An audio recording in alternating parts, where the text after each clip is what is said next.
বন্ধুরা, আজকের আমার ভিডিওর বিষয়বস্তু হলো প্রচন্ড গরমে অ্যাডেনিয়ামের পরিচর্যা। গ্রীষ্মকালীন খুব কম পরিচর্যার একটি ফুলের গাছ হলো এই অ্যাডেনিয়াম মরুগোলাপ অথবা ডেজার্ট রোজ। সিঙ্গেল পেটাল এবং ডাবল পেটাল এই দুই ধরনের ফুল হয় অ্যাডেনিয়াম গাছে।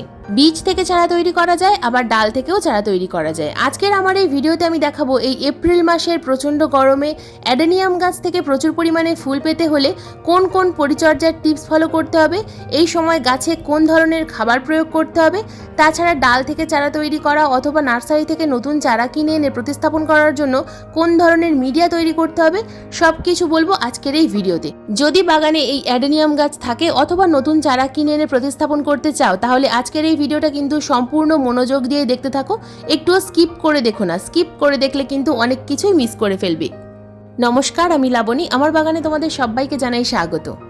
বন্ধুরা, অ্যাডেনিয়াম হলো একটি গ্রীষ্মকালীন ফুলের গাছ। সম্পূর্ণ শীতকাল ডরমেন্সিতে থাকার পর ধীরে ধীরে কিন্তু এই গাছের শীত ঘুম ভাঙে। ফেব্রুয়ারি মাস আসার সঙ্গে সঙ্গেই এই গাছের কিন্তু গ্রোথ শুরু হয়, আর তখনই এই গাছের কাটাই ছাঁটাই এবং রিপোর্টের কাজ করতে হয়। ফেব্রুয়ারি মাসে রিপোর্ট এবং প্রুনিং করার পর ধীরে ধীরে গাছের গ্রোথ শুরু হয়। তারপর মার্চ মাসের শেষের দিক থেকে গাছে কিন্তু কুঁড়ি আসা শুরু হয়। যদি তোমরা এখনো পর্যন্ত এই গাছের রিপোর্ট বা প্রুনিং কোনো কাজই করে না থাকো, তাহলে এখনো কিন্তু সময় আছে, তোমরা রিপোর্ট এবং প্রুনিং দুটোই করতে পারো। যদি তোমাদের এই সমস্ত কাজ হয়ে গিয়ে থাকে, তাহলে এই সময় কিভাবে অ্যাডেনিয়ামের পরিচর্যা করবে, কিভাবে পরিচর্যা করলে গাছে প্রচুর পরিমাণে ফুল আসবে, সেই নিয়েই বলবো কয়েকটা টিপস। বন্ধুরা, প্রথমেই বলবো টিপস নাম্বার 1। এই সময় বাগানের প্রত্যেকটা অ্যাডেনিয়াম গাছকে কিন্তু ফুল সানলাইটের মধ্যে রাখতে হবে। কোনো রকমভাবেই শেডের মধ্যে রাখা যাবে না বা গ্রিন নেটের ছায়ায় রাখা যাবে না। অ্যাডেনিয়াম গাছ ফুল সানলাইটে থাকলে তবেই কিন্তু এই গাছে কুঁড়ি আসবে। টিপস নাম্বার 2, প্রচণ্ড গরমে কিন্তু অ্যাডেনিয়াম গাছে প্রতিদিন জল প্রয়োগ করতে হবে। যদি গাছ মাটির মিডিয়াতে থাকে তাহলে একদিন অন্তর অন্তর জল প্রয়োগ করবে, যদি সিন্ডার মিডিয়াতে থাকে তাহলে প্রতিদিন জল প্রয়োগ করতে হবে। অতিরিক্ত জল প্রয়োগ করলে গাছের কডেক্স যেমন পচে যায়, আবার কম জল প্রয়োগ করলেও কিন্তু গাছের কডেক্স নরম হয়ে যায়, গাছের গ্রোথ থমকে যায়। তাই পরিমাণ মতো জল কিন্তু আমাদের সবসময় প্রয়োগ করতে হবে। টিপস নাম্বার 3, প্রুনিং করার পর যদি তোমরা সেই ডালগুলো থেকে চারা করার জন্য বালির মধ্যে এইভাবে আমার মতো প্রতিস্থাপন করে রেখে দাও, তাহলে এতদিনে কিন্তু গাছের গ্রোথ শুরু হয়ে গিয়ে থাকবে। তো যদি এইরকম সবেমাত্র ছোট ছোট পাতা আসে, তাহলে এই মুহূর্তে কিন্তু গাছগুলোকে রিপোর্ট করতে যাবে না, কারণ এখন উপরের দিকে গ্রোথ হলেও নিচের দিকের রুটের কিন্তু খুব ভালোভাবে বিস্তার হয়নি। তাই এখন যদি তোমরা তুলে প্রতিস্থাপন করতে যাও, তাহলে কিন্তু এই গাছটাকে আর বাঁচাতে পারবে না। বন্ধুরা, টিপস নাম্বার 4, যদি তোমরা নার্সারি থেকে নতুন চারা গাছ কিনে এনে থাকো অথবা যদি বীজ থেকে চারা তৈরি করে থাকো, সেই বীজের চারা গাছ ছোট টবে থাকে, তাহলে নতুন করে কিভাবে এই গাছকে রিপোর্ট করবে অথবা নতুন চারা গাছ নার্সারি থেকে নিয়ে এসে কিভাবে প্রতিস্থাপন করবে। দেখো, প্রতিস্থাপন করার জন্য আজকের আমি নিয়েছি সিন্ডার মিডিয়া, কারণ বর্ষায় অ্যাডেনিয়াম গাছ পচে যায় বা অতিরিক্ত জল প্রয়োগ করলে অনেক সময় অ্যাডেনিয়াম গাছ পচে যায়। তাই সব থেকে ভালো এই সিন্ডার মিডিয়াতে যদি তোমরা গাছ প্রতিস্থাপন করতে পারো, অ্যাডেনিয়াম গাছ নিয়ে কিন্তু সারা বছর আর কোনো রকম কোনো চিন্তা থাকে না। তো সিন্ডার নিয়েছি 70% আর 30% নিয়েছি কম্পোস্ট। যে কোনো কম্পোস্ট নিতে হবে। টবের সাইজ কিন্তু খুব বড় নেওয়া যাবে না, যেহেতু 3 ইঞ্চি সাইজের টবে ছিল, আমি এবার 4 ইঞ্চি সাইজের টব নির্বাচন করেছি অ্যাডেনিয়াম গাছটাকে রিপোর্ট করার জন্য। তো প্রতিস্থাপন করার ক্ষেত্রেও কিন্তু এই বিষয়টা মাথায় রাখতে হবে। ড্রেনেজ হোলের উপরে বড় বড় সিন্ডারের টুকরো দিলাম, তারপর উপরে যে মিডিয়াটা ভালোভাবে মিশিয়ে নিলাম, সিন্ডার এবং কম্পোস্ট ভালোভাবে মিশিয়ে নিয়ে টবের মিডিয়াতে দিয়ে দিলাম। এবার গাছটাকে আমি মাটির মিডিয়া থেকে তুলে নিয়ে সিন্ডার মিডিয়াতে প্রতিস্থাপন করব। দেখো কত সুন্দর কর্ডেক্স তৈরি হচ্ছে। এটা কিন্তু বীজের চারা, বীজ থেকে তৈরি করেছি। এর আগের ভিডিওগুলো যদি তোমরা দেখে থাকো, তাহলে কিন্তু অবশ্যই জানবে যে বীজ থেকে আমি কিভাবে চারা গাছ তৈরি করেছিলাম। তো সেই বীজের চারাকে কিন্তু আমি ছোট টবে রেখেছিলাম, এবার বড় টবে দিলাম। তো মাত্র 1 ইঞ্চি সাইজের বড় টবে দিলাম, কারণ অতিরিক্ত বড় টবে দিলে কর্ডেক্সগুলো মোটা হবে না। তো এই গাছের আমি কিন্তু প্রুনিং করেছিলাম এবং প্রুনিং করার পর অনেকগুলো ব্রাঞ্চ এসেছে। তো দেখো, আমার কিন্তু প্রতিস্থাপন করা হয়ে গেছে। প্রতিস্থাপন করার পর দিতে হবে ভরপুর মাত্রায় জল। যেহেতু সিন্ডার মিডিয়াতে গাছ প্রতিস্থাপন করলাম, তাই প্রতিদিন এই গাছে জল প্রয়োগ করতে হবে। প্রতিস্থাপন করার পর অন্তত 7 দিন ছায়া জায়গায় থাকবে, তারপর থেকে কিন্তু গাছগুলো ফুল সানলাইটের মধ্যে থাকবে। প্রতিস্থাপন করার পর মিডিয়ার সাথে সেট হতে কিছুটা সময় লাগে, সেই সময়টুকু আমাদেরকে কিন্তু ছায়া জায়গায় রাখতে হয়। সেই সময় যদি আমরা গাছকে ফুল সানলাইটের মধ্যে রেখে দিই, তখন কিন্তু গাছের পাতা হলুদ হয়ে ঝরে যাওয়ার সম্ভাবনা বেশি থাকে। টিপস নাম্বার 5, বন্ধুরা, অ্যাডেনিয়াম গাছ বীজ থেকেও তৈরি হয়, আবার গ্রাফটিং এর চারাও পাওয়া যায়। নার্সারি থেকে আমরা যেগুলো নিয়ে আসি সেগুলোও গ্রাফটিং এর হয়, আবার আমরা নিজেরাও গ্রাফটিং এর চারা বাড়িতে তৈরি করতে পারি। গ্রাফটিং এর চারার যে নিচের দিকের অংশটা থাকে যেটা কর্ডেক্স, সেই কর্ডেক্সটা কিন্তু বেশিরভাগ সময় দেশি গাছের কর্ডেক্স হয়, আর উপরের দিকের যে ডালটা জোড়া অংশটা থাকে উপরের দিকেরটা হাইব্রিড ভ্যারাইটি অর্থাৎ রোজি ভ্যারাইটির হয়।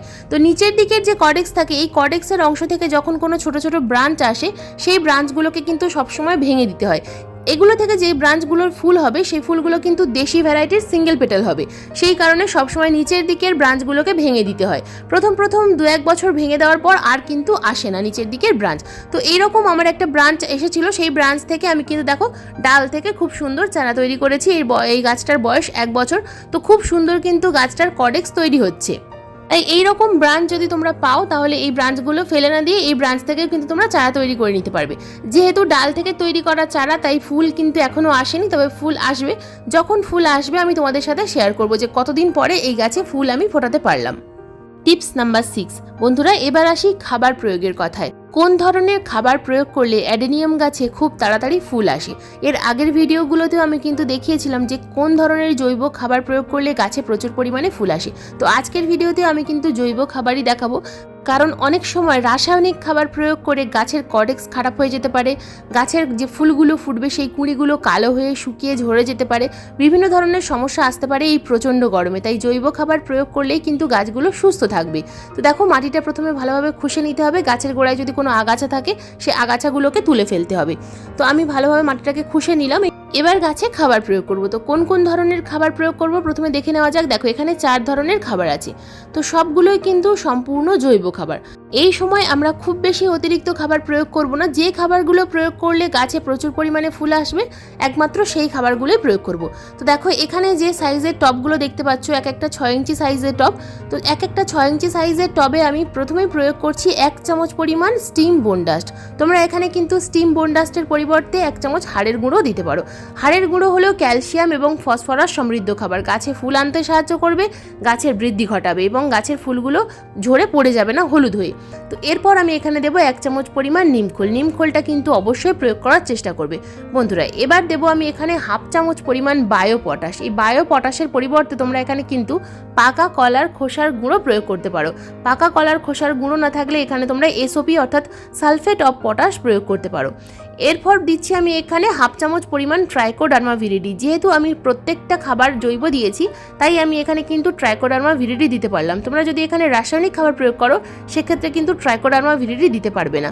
ট্রাইকোডার্মা ভিরিডি হলো জীবন্ত ছত্রাক, এটা কিন্তু রাসায়নিক খাবারের সঙ্গে প্রয়োগ করা যায় না। তো তোমরা সেক্ষেত্রে এখানে হলুদের গুঁড়ো দিতে পারো অথবা অন্য যে কোনো ফাঙ্গিসাইড প্রয়োগ করতে পারো। তো এই 4টে খাবার আমরা গাছে কিন্তু এই সময় প্রয়োগ করব। এই সময় এই 4টে খাবার প্রয়োগ করলে গাছে প্রচুর পরিমাণে ফুল আসবে। তো এটা মাসে 2বার প্রয়োগ করতে হবে 15 দিন অন্তর অন্তর। এই খাবারটা প্রয়োগ করার পর টবের মিডিয়াতে দিতে হবে ভরপুর মাত্রায় জল। যেহেতু টবের মিডিয়াটা একেবারে শুকিয়ে গিয়েছিল তাই আমি কিন্তু ভরপুর মাত্রায় জল দেব। টবের মিডিয়া অতিরিক্ত শুকিয়ে থাকলে গাছের ফুলের কুঁড়িগুলো কিন্তু কালো হয়ে যাবে। যেহেতু অতিরিক্ত রোদ্দুরের মধ্যে গাছ আছে, গাছে যদি জল না থাকে তাহলে কিন্তু গাছের কুঁড়িগুলো হলুদ হয়ে যাবে এবং কালো হয়ে গিয়ে শুকিয়ে ঝরে পড়বে। তো দেখো আমি কিন্তু ভরপুর মাত্রায় জল দেব। যখন আমরা জল প্রয়োগ করব তখন ভরপুর মাত্রায় জল প্রয়োগ করব। আবার যখন মিডিয়া শুকিয়ে যাবে তখন আবার আমরা জল প্রয়োগ করব। তাই আন্ডার ওয়াটারিং বা ওভার ওয়াটারিং দুটোই কিন্তু করা যাবে না, দুটোই কিন্তু গাছের জন্য ক্ষতিকারক। অ্যাডেনিয়াম গাছে সব সময় একটা বিষয় লক্ষ্য রাখবে, জল প্রয়োগ করার পর জলটা যেন সঙ্গে সঙ্গে ড্রেনেজ হোল দিয়ে বাইরে বেরিয়ে যায়।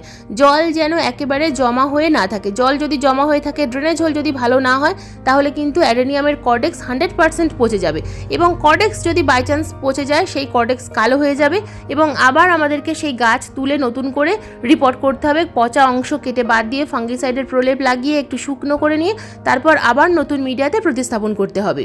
তবেই সেই অ্যাডেনিয়াম গাছকে আমরা কিন্তু বাঁচাতে পারবো। বন্ধুরা এবার আসি ফাঙ্গিসাইড বা কীটনাশকের কথায়।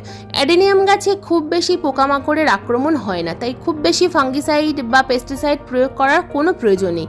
যদি মনে হয় যে গাছে পোকামাকড়ের আক্রমণ হচ্ছে, মিলিবাগের আক্রমণ হচ্ছে, সেক্ষেত্রে তোমরা কিন্তু নিম পাতা এবং হলুদ একসাথে পেস্ট করে সেই জল গাছে স্প্রে করবে। এর আগের ভিডিওতেও আমি কিন্তু দেখিয়েছি যে কীভাবে নিম পাতা এবং হলুদ একসাথে পেস্ট করে জলে ফুটিয়ে সেই জল ঠান্ডা করে গাছে স্প্রে করা যায়। তো এটা যদি তোমরা করতে পারো তোমাদের গাছে কখনোই কোনো রকম কোনো পোকামাকড়ের বা ফাঙ্গাসের আক্রমণ হবে না। তো এটা কিন্তু তোমাদেরকে 10 দিন অন্তর অন্তর করতে হবে যেহেতু জৈব। তো খাবার 15 দিন অন্তর অন্তর প্রয়োগ করবে আর পেস্টিসাইড বা ফাঙ্গিসাইড যেটা বললাম এটা কিন্তু 10 দিন অন্তর অন্তর স্প্রে করবে। তাহলে দেখবে বাগানের কোনো অ্যাডেনিয়াম গাছে কোনো রকম কোনো সমস্যা হচ্ছে না। বন্ধুরা, যদি অ্যাডেনিয়াম গাছ মাটির মিডিয়াতে থাকে সেক্ষেত্রে অতিরিক্ত বৃষ্টিতে অ্যাডেনিয়াম গাছ বৃষ্টির মধ্যে না রাখাই ভালো, আর যদি সিন্ডার মিডিয়াতে থাকে সেক্ষেত্রে সম্পূর্ণ বৃষ্টির মধ্যে রাখবে, কোনো সমস্যা নেই। এই সামান্য কয়েকটা পরিচর্যা যদি সময় মতো ঠিকঠাক করতে পারো, অ্যাডেনিয়াম গাছ নিয়ে কিন্তু আর কোনো সমস্যা থাকবে না। কারণ অ্যাডেনিয়াম গাছ অত্যন্ত কম পরিচর্যার একটা গাছ, অত্যন্ত কম পরিচর্যায় গাছে প্রচুর পরিমাণে ফুল ফোটে। তো এই ছিল আজকের আমার অ্যাডেনিয়াম গাছের গ্রীষ্মকালীন অর্থাৎ এপ্রিল মাসের পরিচর্যার ভিডিও। আজকের এই ভিডিও তোমাদের কেমন লাগলো অবশ্যই কমেন্ট করে জানাবে। যদি ভিডিও সংক্রান্ত কোনো প্রশ্ন থাকে অবশ্যই কমেন্ট বক্সে কমেন্ট করবে, আমি যথাযথ উত্তর দেওয়ার চেষ্টা করব। আজকের এই ভিডিও যদি তোমাদের ভালো লেগে থাকে তো প্লিজ একটা লাইক করো, শেয়ার করো, হাইপ করো। চ্যানেলে নতুন বন্ধু হয়ে থাকলে চ্যানেলটাকে সাবস্ক্রাইব করে পাশের বেল আইকনটা প্রেস করে দিও এরকম নিত্য নতুন বাগান সংক্রান্ত ভিডিও দেখার জন্য। তোমাদের লাইক এবং সাবস্ক্রাইব আমাকে পরবর্তী ভিডিও বানানোর জন্য অনুপ্রেরণা যোগায়। তাই প্লিজ ভিডিও দেখার পর অবশ্যই একটা লাইক এবং সাবস্ক্রাইব করতে ভুলে যেও না।